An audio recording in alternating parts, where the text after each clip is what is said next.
Friends, online preparation में आप सभी का बहुत बहुत स्वागत है। एंड फ्रेंड्स, आज का जो वीडियो है ये है आपका कोड 510 यानी 510 का इकाई। इसमें यूनिट हम 1 ले लेते हैं, उच्च प्राथमिक स्तर पर विज्ञान का अधिगम। तो फ्रेंड्स, इसमें हमने आज एक क्वेश्चन लिया है जो वेरी इंपॉर्टेंट क्वेश्चन है कि आगमनात्मक और निगमनात्मक निष्कर्षों में उदाहरण देकर आपको अंतर स्पष्ट करना है। और ये क्वेश्चन आपका वेरी इंपॉर्टेंट है। इसको दूसरी तरह से भी पूछ सकता है कि विज्ञान की 2 या 3 विधियों को आप उदाहरण देकर लिखिए, समझाइए। तो उसमें आप आगमनात्मक और निगमनात्मक विधि लिख सकते हैं क्योंकि विज्ञान की विधि है। ठीक है ना। सब्सक्राइब कर लीजिए, वीडियो को लाइक करिए, शेयर करिए और अच्छा लगे तो कमेंट्स करिए। तो फ्रेंड्स, चलिए आज देख लेते हैं आपकी यूनिट 1 ले लेते हैं, विज्ञान की प्रकृति। ठीक है ना। इसमें विज्ञान का इतिहास व दर्शन हो चुका है, प्राचीन युग, मध्यकालीन युग, आधुनिक युग, विज्ञान का दर्शन, विज्ञान क्या है, परिभाषा और समान विशेषताएं, विज्ञान की प्रकृति, ये सभी चीजें हो चुकी है। वीडियो अवेलेबल है, यदि आपने अभी तक वॉच नहीं किया है तो प्लीज आप इसे वॉच कर लीजिए। आज हम यहाँ पे देखते हैं विज्ञान का ज्ञान में। ठीक है ना। विज्ञान के ज्ञान में आगमनात्मक और निगमनात्मक संदर्भ में देखिए, आगमनात्मक और निगमनात्मक जो है ये दोनों क्या है, ये विधियां हैं। क्वेश्चन बहुत सारे इससे क्रिएट हो सकते हैं कि आप आगमनात्मक और निगमनात्मक विधि से क्या समझते हैं, या फिर इन दोनों में अंतर स्पष्ट कीजिए। ठीक है ना। एक दूसरे की अपोजिट यानी उल्टी कैसी हैं। एक क्वेश्चन और इससे बन सकता है जो इम्पोर्टेंट है, जहां पे इस विधि का नाम भी नहीं आएगा और आप ये लिख सकते हैं। क्वेश्चन ये हो सकता है कि विज्ञान की किन्हीं 2 विधियों का वर्णन कीजिए। ठीक है ना। उदाहरण सहित विज्ञान की किन्हीं 2 विधियों का वर्णन कीजिए, 3 विधियों का वर्णन कीजिए उदाहरण सहित। तो देखिए बहुत सारी इसमें विधियां हैं, लेकिन आज हम आपको पढ़ा रहे हैं आगमनात्मक और निगमनात्मक। तो यहाँ पे 2 विधियां आपको क्या करना है, विज्ञान की विधियां हैं, गणित में भी पढ़ी जाती हैं, विज्ञान में भी पढ़ी जाती हैं। तो ये जो 2 विधियां आप लिख के एक्सप्लेन कर सकते हैं बहुत आराम से। ठीक है ना। तो चलिए फिर देख लेते हैं वीडियो। और आपकी डिमांड पीडीएफ की होती है, तो देखिए जब मैं बुक से आपको पढ़ाती हूँ तो मैं उसका पीडीएफ बनाती हूँ, देन आपको पढ़ाती हूँ तो अवेलेबल करवा देती हूँ। मैं ये खुद पीडीएफ से पढ़ा रही हूँ, तो पीडीएफ का क्या पीडीएफ बनाना। अब मैं आपसे शुरू से गुजारिश कर रही हूँ, करती आ रही हूँ कि प्लीज़ आप जो है नोट्स बनाइए, मेरे लेक्चर्स को सुनिए और उसको वहाँ पे आप नोट करिए। जब भी आप कोई चीज़ लिखेंगे तो वो चीज़ माइंड में रहती है। ठीक है ना। लिखने वाली चीज़ ऑलवेज माइंड में होती है। तो मैं पीडीएफ सिर्फ उसी के अवेलेबल करवाऊंगी जो मैं बुक से पढ़ाऊंगी। यदि मैं पीडीएफ से पढ़ा रही हूँ तो पीडीएफ अवेलेबल नहीं करवा सकती। दूसरा क्वेश्चन वेरी इंपॉर्टेंट क्वेश्चंस के लिए कि मैं महत्वपूर्ण, अरे इस टाइम में कितनी बार आपको बताऊं कि ये इंपॉर्टेंट क्वेश्चंस ही तो आपको अवेलेबल करवा रही हूं ना। प्रेजेंट टाइम में जो भी मैं आपको क्वेश्चंस अवेलेबल करवा रही हूं सभी इंपॉर्टेंट क्वेश्चंस हैं। ठीक है ना। तो आप बिल्कुल भी डिमांड ना करें वेरी वेरी इंपॉर्टेंट क्वेश्चंस की, ये सभी वेरी वेरी इंपॉर्टेंट क्वेश्चंस आपके हैं। तो चलिए फिर जल्दी से देख लेते हैं आगमनात्मक और निगमनात्मक विधि। तो फ्रेंड्स चलिए इसमें देख लेते हैं अब आगमनात्मक संदर्भ यानी आगमनात्मक और निगमनात्मक 2 विधियां जो है वेरी इंपॉर्टेंट होती है मैथ और साइंस के लिए। तो इसमें सबसे पहले देख लेते हैं कि आगमनात्मक जो संदर्भ है वो क्या कहलाता है। ठीक है, कौन सी विधि कहलाती है। तो यह एक विधि है और जिसके द्वारा बच्चा अपने आप सत्य की खोज करता है। कुछ प्रत्यक्ष उदाहरण दिए जाते हैं और उनकी सहायता से विद्यार्थियों को कुछ निष्कर्ष निकालने में सहायता की जाती है। यह विधि विज्ञान, गणित व व्याकरण पढ़ाने के लिए उपयुक्त है। आगमनात्मक विधि में क्या होता है कि इसमें जो मेन रोल होता है वो बच्चे का होता है, मतलब बच्चा एक्टिव होता है, शिक्षक जो होता है निष्क्रिय होता है।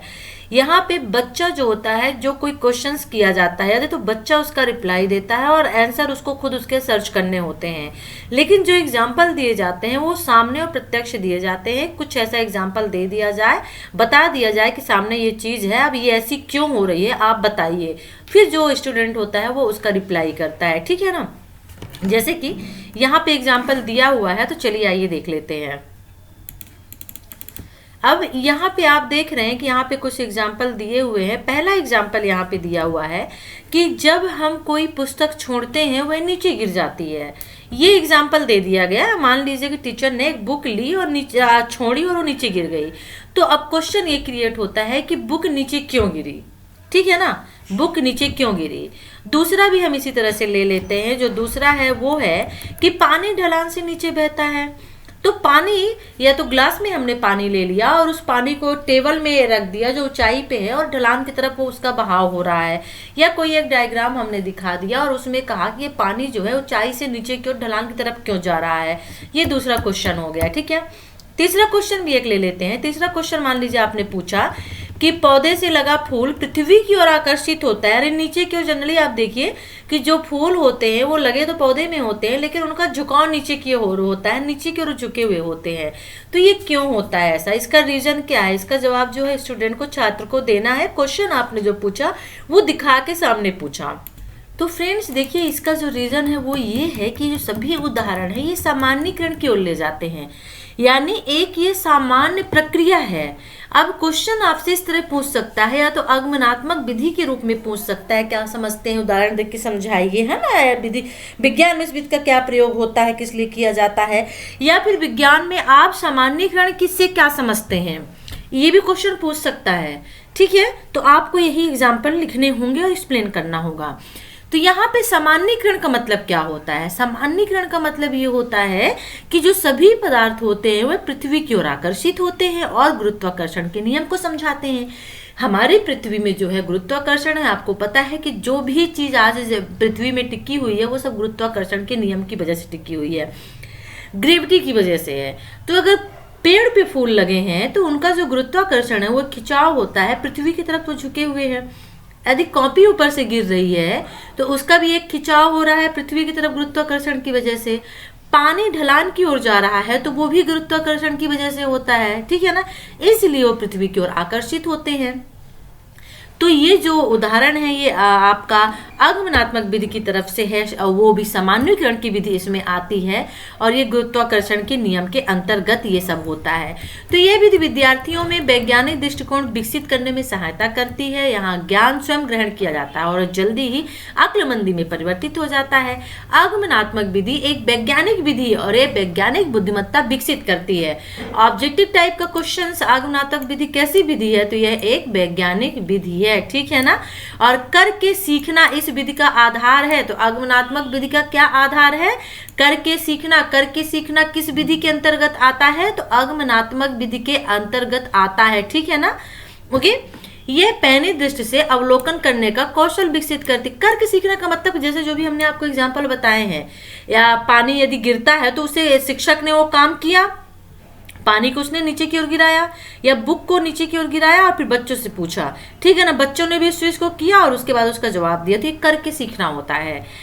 और तार्किक चिंतन को बढ़ावा देती है। तार्किक चिंतन यानी कि तर्क वितर्क करना, दिमाग पे जोर डालना, अपने आप उसका जो क्वेश्चन है उसका सोल्यूशन ढूंढना। यह विधि आपको आत्मनिर्भर होने के मौके प्रदान करती है और आत्मविश्वास विकसित करती है। यह बुद्धिमत्ता से मेहनत करने की आदत डालती है और चुनौतीपूर्ण परिस्थितियां प्रदान कर पाठ को रोचक बनाती है। आगमनात्मक विधि के कौन कौन से लक्षण हैं? अब आप हमें बताइए, हम आपसे क्वेश्चन कर रहे हैं, आगमनात्मक विधि के कौन कौन से लक्षण हैं? तो देखिए, आगमनात्मक विधि के लक्षण या फिर विशेषताएं देख लेते हैं। तो चलिए अब इसकी विशेषताएं देख लेते हैं, लक्षण देख लेते हैं। ओके, तो चलिए अब देख लेते हैं इस विधि के लक्षण और विशेषताएं। पहली विशेषता देख लेते हैं, यह विधि जो है कौशल विकसित करती है, ठीक है। तो पहली विशेषता क्या हो गई? कौशल विकसित करती है, ठीक है ना। और दूसरा हो गया कि यह विधि तार्किक चिंतन को बढ़ावा देती है। तो दूसरी विशेषता क्या हो गई? तार्किक चिंतन को बढ़ावा देना। तीसरी हो गई कि यह विधि आत्मनिर्भरता के मौके प्रदान करती है, यानी आत्मनिर्भरता पैदा करती है, ठीक है। और अब हम चौथी विधि ले लेते हैं, चौथा लक्षण ले लेते हैं कि आत्मविश्वास विकसित करती है। तो यह विधि आत्मविश्वास विकसित करती है, ठीक है ना, और चुनौतीपूर्ण परिस्थितियां जो है वो प्रदान करती है। अच्छा, यहाँ पे इसमें देख लेते हैं अब इस तरह से कि यह विधि जो है कौशल विकसित करती है, तार्किक चिंतन को बढ़ावा देती है, आत्मनिर्भरता प्रदान करती है, आत्मविश्वास बढ़ाती है, विकसित करती है। लेकिन इस विधि की एक और खामी है, ये सबसे बड़ी खामी इस विधि की क्या है? तो सबसे पहली बात की एक धीमी प्रक्रिया होती है जो बहुत धीमी चलती है। और दूसरी बात कि इस विधि को संपूर्ण यानी हम तभी मान सकते हैं जब हम निगमनात्मक विधि से इसके निष्कर्ष की पुष्टि करें, यानी इसके निष्कर्ष जो निकाल लिए हमने, तो हम ये नहीं मान सकते कि बिल्कुल सत्य है या सही है, बल्कि इसके निष्कर्ष की जांच हमें निगमनात्मक विधि से करनी होगी और उसके बाद ही हम डिसीजन ले सकते हैं कि आगमनात्मक विधि क्या है। जो हमने उसमें एग्जाम्पल उदाहरण लिए हैं, जो प्रमाण लिए हैं, उसको पहले जांच करनी होगी निगमनात्मक विधि से, तब इसके बाद हम उसकी पुष्टि कर सकते हैं, ठीक है, सही मान सकते हैं। तो ये हुआ निगमनात्मक विधि। अब देख लेते हैं आगमनात्मक विधि। अब देख लेते हैं निगमनात्मक विधि। तो निगमनात्मक विधि के लिए चलिए नीचे आते हैं। निगमनात्मक संदर्भ क्या होता है?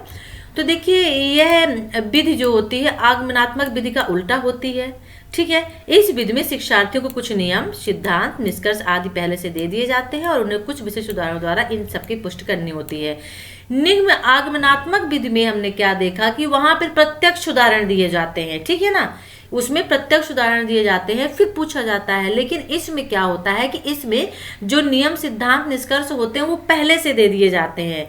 यानी कि आगमनात्मक विधि से जो निष्कर्ष निकला उसका यहाँ पे दे दिया गया, उस निष्कर्ष को यहाँ पे दे दिया गया और पहले से दे दिया गया, और फिर वहां पे कुछ उदाहरण दे दिए जाते हैं और उदाहरण के द्वारा उनकी पुष्टि करनी होती है। तो ये फर्क हो जाता है आगमनात्मक और निगमनात्मक विधि में।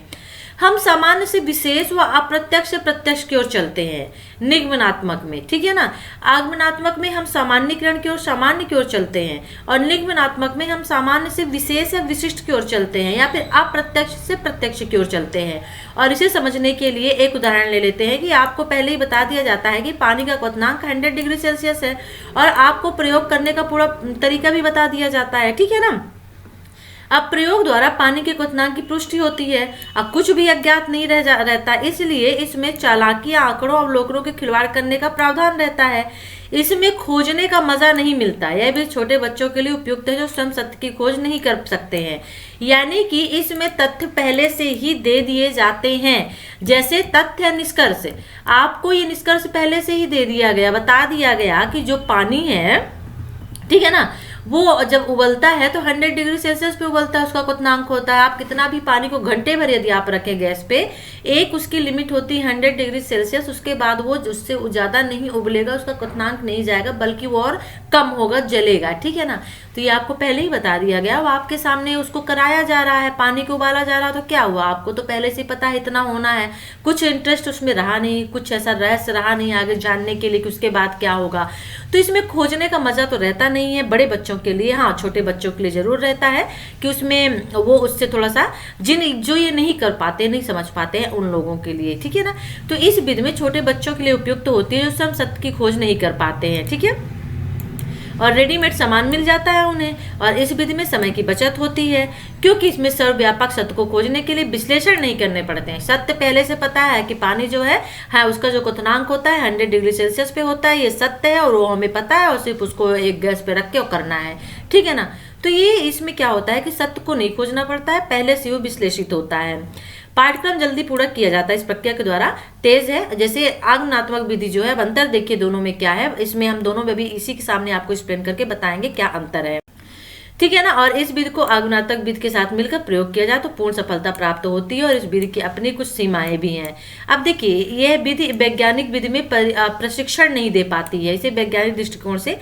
तो देखिए इसमें अंतर क्या है, आगमनात्मक विधि वैज्ञानिक विधि है, निगमनात्मक विधि वैज्ञानिक विधि नहीं है। ठीक है, आगमनात्मक विधि जो होती है सामान्यीकरण की ओर चलती है, निगमनात्मक विधि सामान्यीकरण से विशिष्ट की ओर चलती है। आगमनात्मक विधि प्रत्यक्ष उदाहरण दिए जाते हैं तो प्रत्यक्ष से अप्रत्यक्ष की ओर जाती है। निगमनात्मक विधि जस्ट उल्टा, आपको उल्टा करना है। निगमनात्मक आगमनात्मक दोनों जस्ट अपोजिट है। जो आप एक विशेषता आगमनात्मक में लिखेंगे तो उसकी जस्ट अपोजिट हो जाएगी निगमनात्मक विधि। तो आगमनात्मक में प्रत्यक्ष से अप्रत्यक्ष की ओर जाते हैं और निगमनात्मक में अप्रत्यक्ष से प्रत्यक्ष की ओर जाते हैं। आगमनात्मक विधि टाइम लेती है, धीमी प्रोसेस है। निगमनात्मक विधि क्या है, तेज प्रोसेस है। इसमें पाठ्यक्रम को जल्दी पूरा किया जाता है और आगमनात्मक में पाठ्यक्रम को पूरा करने में टाइम लगता है। ठीक है ना, तो ये क्या हो गए, ये सभी इसी के तो अंतर हो गए, विषमताएं, यानी कि दोनों में क्या अंतर है, तो ये दोनों विधियों में ये अंतर हो गए। ठीक है, यदि क्वेश्चन आता है कि आगमनात्मक निगमनात्मक विधि में क्या अंतर है बताइए, तो आप इसको एक्सप्लेन करके और अंतर लिख दीजिए, जो भी हमने आपको बताया। बहुत आसान है। और यदि अंतर नहीं आता है दोनों विधियों से, आप क्या समझते हैं आगमनात्मक निगमनात्मक से, तो कुछ नहीं, जो भी बताया वो भी आप लिख दीजिए, अंतर को ही आप एक्सप्लेन करके लिख दीजिए बस। और इसमें जो है वैज्ञानिक दृष्टिकोण भी विकसित नहीं होता है। यह विधि पहल करने की प्रेरणा नहीं देती और तथ्यों को रटने के लिए प्रोत्साहित करती, जो बाद में भूल जाते, जबकि आगमनात्मक में ऐसा नहीं होता है। ओके, तो ये था आज में आगमनात्मक और निगमनात्मक विधि को हमने लिया, जो वेरी इंपॉर्टेंट है आपके लिए साइंस वाला 10 में बहुत ज़रूरी है। ठीक है, यहाँ पे आप देख रहे हैं कि अत्यंत इकाई अभ्यास में जो यूनिट 3 है, इसमें वैज्ञानिक वित्त का क्या तात्पर्य है, वैज्ञानिक वित्त के विभिन्न चरण, इसका वीडियो ऑलरेडी अवेलेबल है, यदि आपने वॉच नहीं किया तो वॉच कर लीजिएगा। ठीक है ना। यहाँ पे जो है आगमनात्मक और निगमनात्मक निष्कर्षों में उदाहरण देकर अंतर स्पष्ट करो।